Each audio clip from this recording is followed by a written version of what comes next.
ಇತ್ತೀಚೆಗೆ ಬೆಂಗಳೂರಿನಲ್ಲಿ ಸಣ್ಣ ಪುಟ್ಟ ವಿಚಾರಕ್ಕೆಲ್ಲ ಗಲಾಟೆಗಳಾಗ್ತಾ ಇದೆ. ಇಲ್ಲಿ ನೋಡಿ, ಭಕ್ತಿಗೀತೆಯನ್ನ ಹಾಕುವಂತಹ ವಿಚಾರಕ್ಕೆ ಸಂಬಂಧಪಟ್ಟಂತೆ ಕಿಡಿಗೇಡಿಗಳ ಗುಂಪೊಂದು ಮೊಬೈಲ್ ಅಂಗಡಿಯ ಮಾಲೀಕನಿಗೆ ಹಿಗ್ಗಾಮುಗ್ಗ ಥಳಿಸಿರುವಂತಹ ಘಟನೆ ನಡೆದಿದೆ. ಈ ಕುರಿತ ವರದಿ ಇಲ್ಲಿದೆ.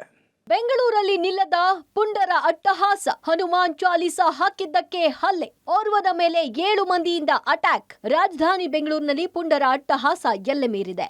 ಹನುಮಾನ್ ಚಾಲಿಸಾ ಹಾಕಿದ್ದಕ್ಕೆ 7 ಜನರ ಯುವಕರ ಗುಂಪು ಮೊಬೈಲ್ ಅಂಗಡಿ ಮಾಲೀಕನನ್ನ ಎಳೆದಾಡಿ ಏಕಾಏಕಿ ಅಟ್ಯಾಕ್ ನಡೆಸಿದೆ.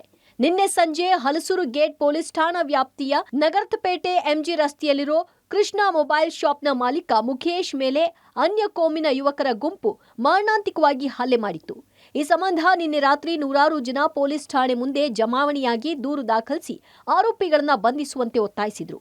ಈ ಸಂಬಂಧ ಈಗಾಗಲೇ 3 ಪೊಲೀಸರು ಬಂಧಿಸಿದ್ದಾರೆ. ಇನ್ನು ಇವತ್ತು ಬಿಜೆಪಿ ಸಂಸದರಾದ ತೇಜಸ್ವಿ ಸೂರ್ಯ, ಪಿಸಿ ಮೋಹನ್, ಶಾಸಕರಾದ ಉದಯ್ ಗರುಡಾಚಾರ್, ಸಿಕೆ ರಾಮಮೂರ್ತಿ ಸೇರಿದಂತೆ ಅನೇಕ ನಾಯಕರು ಮೊಬೈಲ್ ಶಾಪ್ಗೆ ಭೇಟಿ ನೀಡಿ ಮುಖೇಶ್ ಆರೋಗ್ಯ ವಿಚಾರಿಸಿದ್ರು. ಅಷ್ಟೇ ಅಲ್ಲದೆ ಕೇಂದ್ರ ಡಿಸಿಪಿಗೆ ಕರೆ ಮಾಡಿ ತನಿಖೆ ಯಾವ ಹಂತದಲ್ಲಿದೆ ಅನ್ನೋ ಮಾಹಿತಿ ಪಡೆದ್ರು. ಇನ್ನು ನಿನ್ನೆಯ ಘಟನೆ ಬಗ್ಗೆ ಗಾಯಾಳು ಮುಖೇಶ್ ಹೇಳಿದ್ದು ಹೀಗೆ. ಭಜನೆ ಹಾಕಿ ಕೇಳ್ತಾ ಇದ್ದೆ, ನಾನು ಇಲ್ಲಿ ಕೂತ್ಕೊಂಡಿದ್ದೆ, ಆ ಮಾತಿನ ಬಂದಿದ್ದಾರೆ. ಆಗಬೇಡ, ಸ್ಪೀಕರ್ಸ್ ಪ್ಲೇ ಮಾಡಬೇಡ, ಇಲ್ಲಿ ಪತ್ರ ನಮ್ಮ ಮಜೀದ್ ಇದೆ, ಅಜಾನ್ ಟೈಮ್ ಇದೆ, ಮಾಡಿದ್ರೆ ಹೊಡಿಬಿಡ್ತೀನಿ. ನಾನು ಏನಿಗೆ ಹೊಡಿತೀವಿ ಅಂತ ನಾನು ಮುಂದೆ ಬಂದೆ, ತಿರ್ಗಾ ಹೊಡಿಯೋಕೆ ಸ್ಟಾರ್ಟ್ ಮಾಡಿಬಿಡ್ತಾರೆ. ಅಕ್ಕಪಕ್ಕ ಇದ್ರೆ ಅವರು ಬಂದಿಲ್ಲ, ಯಾಕಂದ್ರೆ ಅವರು ಹೊಡಿದ ಬಂದ್ರೆ ಅವ್ರು ಸರ್ ಇವತ್ತು ನನ್ನ ಹತ್ರ ಆಗಿದೆ, ಬೇರೆ ಜೊತೆ ನಿಮ್ಮ ಚಿಕ್ಕಮ್ಮ ಜೊತೆ ಆಗುತ್ತೆ, ಸ್ಟ್ರಿಕ್ಟ್ ಆಕ್ಷನ್ ತಗೊಂಡ್ರೆ ನೆಕ್ಸ್ಟ್ ಟೈಮ್ ಅವ್ರು ಮಾಡೋದಕ್ಕೂ ಭಯ ಪಡ್ತಾರೆ.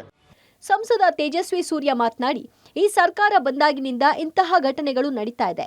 ಅನ್ಯ ಕೋಮಿನವರು ಬಂದು ಹಿಂದೂ ಯುವಕ ಮುಖೇಶ್ ಮೇಲೆ ಹಲ್ಲೆ ಮಾಡಿದ್ದಾರೆ. ಅವರನ್ನ ಕೂಡಲೇ ಬಂಧಿಸಬೇಕು.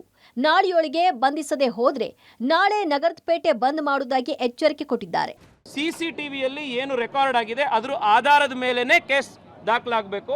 ಇಲ್ಲಿವರೆಗೆ 3 ಜನ ಅರೆಸ್ಟ್ ಆಗಿದ್ದಾರೆ ಅಂತ ಡಿಸಿಪಿ ಅವರು ಮಾಹಿತಿ ಕೊಟ್ಟಿದ್ದಾರೆ. ಈ ಕೇಸ್ನಲ್ಲಿ ನಾಳೆ ಒಳಗೆ ಇನ್ನು 3 ಜನ ಅರೆಸ್ಟ್ ಆಗ್ಲಿಲ್ಲ ಅಂತಂದ್ರೆ ನಾಳೆ ಇಡೀ ನಗರಪೇಟೆಯನ್ನ ನಾವು ಬಂದ್ ಮಾಡ್ತೇವೆ. ಒಟ್ನಲ್ಲಿ ಈ ರೀತಿಯ ಘಟನೆಗಳು ನಡೆಯುತ್ತಾನೆ ಇದ್ದು ಪೊಲೀಸರು ಇಂತಹ ಪುಂಡರ ಗ್ಯಾಂಗ್ ಬಂಧಿಸಿ ಸರಿಯಾಗಿ ಬುದ್ಧಿ ಕಲಿಸಲೇಬೇಕು. ಇಲ್ಲವಾದ್ರೆ ಬೆಂಗಳೂರಿನಲ್ಲಿ ಪುಂಡರ ಹಾವಳಿ ಹೆಚ್ಚುತ್ತಾನೆ ಇರುತ್ತೆ.